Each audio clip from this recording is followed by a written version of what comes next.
nourriture du troupeau, un seul jour ou plusieurs. Les chameaux de bas déchargent les pauvres richesses de ces perpétuels errants. Les piquets sont plantés, une à une les tentes se dressent, les feux s'allument, la vie coutumière reprend dans ce village temporaire.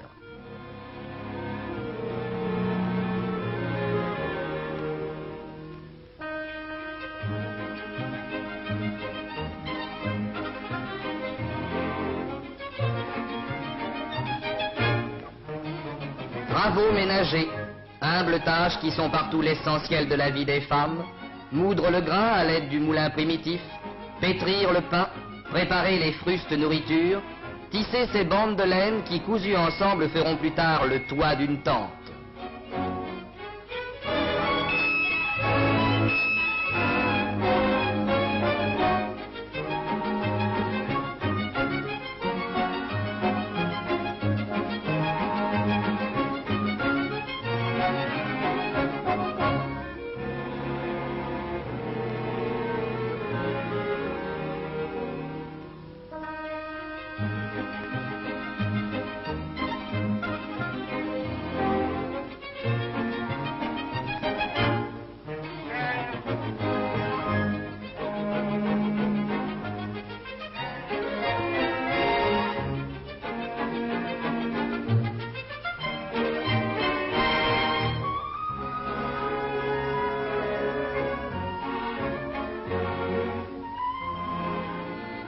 Les moutons sont partout.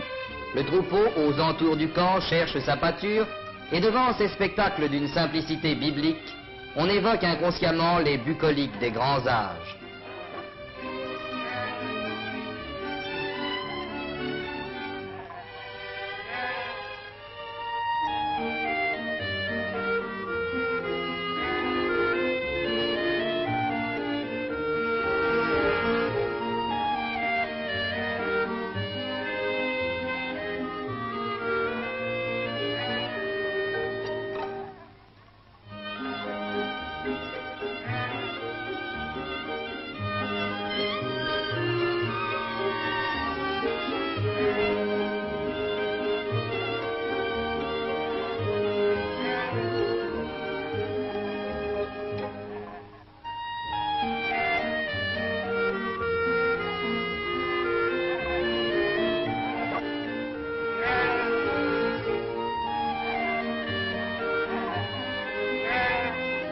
Certes, la vie des pasteurs des hauts plateaux s'est, au cours du dernier demi-siècle, considérablement améliorée.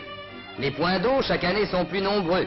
Ces points d'eau dont l'éloignement ou la sécheresse faisaient autrefois périr les troupeaux par milliers de têtes. Aujourd'hui, grâce à un programme d'équipement des terrains de parcours, des points d'abreuvement nouveaux ont été créés, réduisant les écarts d'antan et assurant d'une façon plus sûre la vie des pèlerins du désert.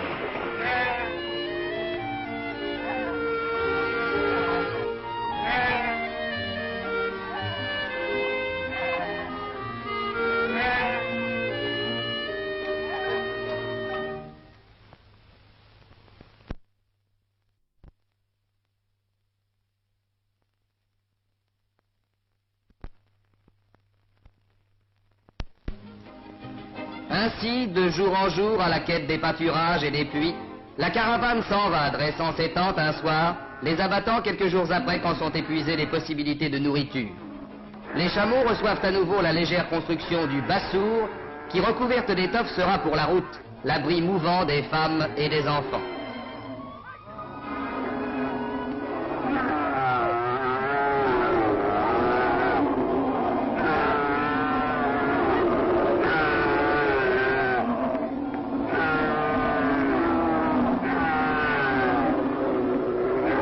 Au son d'un orchestre de fortune, la caravane se forme, les derniers murs du camp s'écroulent, les mulets et les chameaux reprennent leur charge, et pour une nouvelle étape, la caravane s'ébranle à travers la plaine de rocailles, vers cette pauvre terre promise qui donnera à ses troupeaux un peu d'herbe, à sa vie un décor passager, quelques jours de repos aux bêtes de somme, et de l'eau à tous, bêtes et hommes, grands et petits, l'eau qui donne naissance aux végétaux, l'eau sans laquelle meurent les troupeaux, l'eau qui est la seule vie du désert. Ainsi, sur ces plateaux pierreux, où d'un bout de l'année à l'autre passent ces lents cortèges portant avec eux leur fortune nomade, poussant leurs troupeaux, les pasteurs du Sud errent sans fin. Caravane en marche pour la vie, ressouvenance de tableaux semblables, identiques sous tous les ciels, identiques dans tous les temps.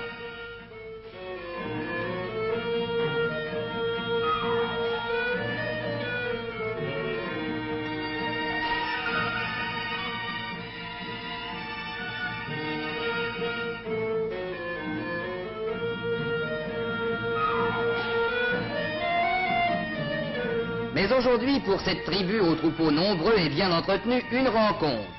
La rencontre d'une famille pauvre dont le troupeau montre les signes d'une misère physiologique et d'un mauvais entretien.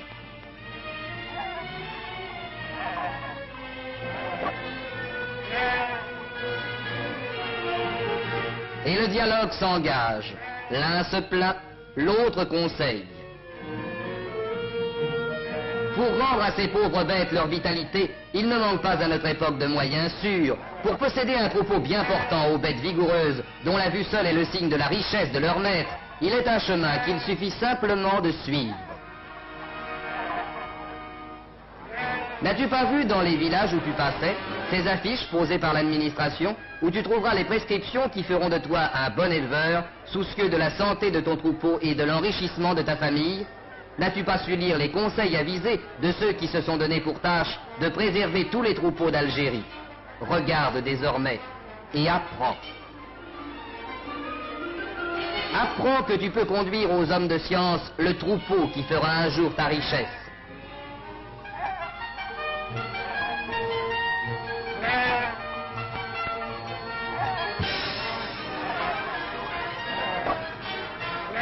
À Chabounia, que visitait l'an dernier le ministre-gouverneur général de l'Algérie, M. Nejlen, qui montrait ainsi l'intérêt qu'il attache à l'amélioration de notre sort, tu trouveras les soins éclairés qui rendront sains et forts tes moutons malingres. On poussera tes bêtes dans le bain anti-galeux, où, contraintes de passer, elles seront débarrassées de leurs parasites. Des piscines de ce genre, d'ailleurs, commencent à être aménagées partout. Et c'est ainsi que plus de 2 millions de moutons sont baignés chaque année pour l'amélioration de leur santé et pour le bien de leurs propriétaires. Conduis-y tes moutons, mon frère malheureux, et tu les retrouveras plus beaux et plus forts.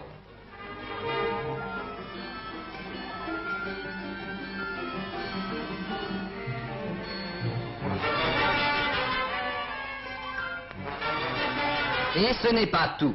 Pour lutter contre ces maladies pernicieuses qui certaines saisons dévorent un troupeau, on fera prendre à tes bêtes les vermifuges et les médicaments qui t'éviteront souvent des pertes sensibles. Déjà chaque année, plus de 5000 kilos de ces médicaments sont distribués à nos frères pasteurs.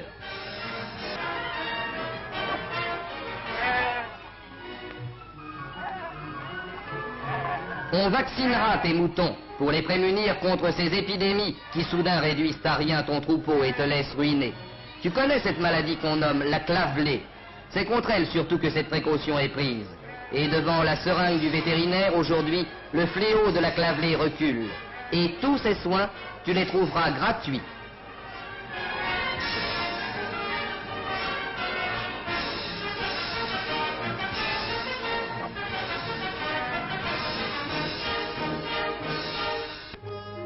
Je te dirai aussi qu'il existe à Maison Blanche un laboratoire où des savants et des experts cherchent tous les jours à te faire bénéficier d'avantages nouveaux.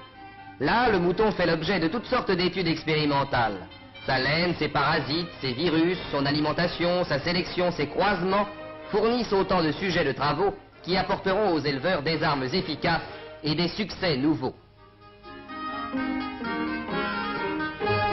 Je te dirai encore que ces recherches, ces études, ces découvertes sont la base de l'œuvre d'amélioration entreprise pour notre bien par l'administration. À Tadmit, par exemple, qui est l'une des principales stations d'élevage du gouvernement général, tu trouveras le conseil et l'aide qui te permettront de hausser la valeur de ton troupeau. Là, on met en action les résultats des recherches des laboratoires. De magnifiques races de vins sortent maintenant de Tadmit, et tu pourras en bénéficier toi-même. Tu y verras les bêtes que tu pourras posséder un jour si tu veux bien suivre les conseils qui t'y seront donnés, si tu veux bien t'appliquer à mener ton troupeau selon les règles d'un élevage rationnel.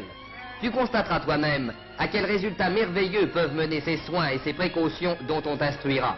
Et tu pourras toi-même calculer quelle fortune sera pour toi la possession un jour de bêtes de cette qualité. Toutes ces créations sont faites pour toi comme pour moi. Tout cela est fait pour t'aider. C'est pour toi que ces bâtiments se sont dressés, que ce monde d'experts assure chaque jour un peu plus la valeur du cheptel algérien.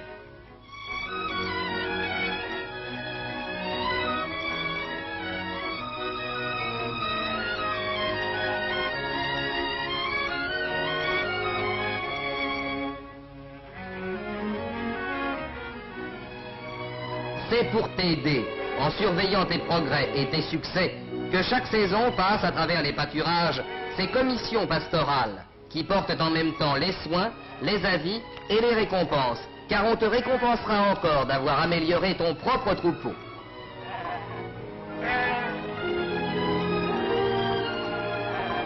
Tu seras peut-être un de ceux qui, par le simple souci de faire grandir la qualité de leurs bêtes, réussira non seulement à compter au nombre de ses richesses un nombre toujours croissant de bêtes sélectionnées que l'administration marque à l'oreille,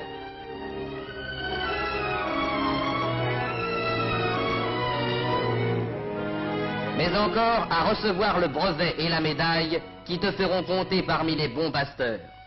Mon frère pauvre, si tu m'écoutes, ton malheur est fini. Va vers les hommes de science qui ne veulent que ton bien.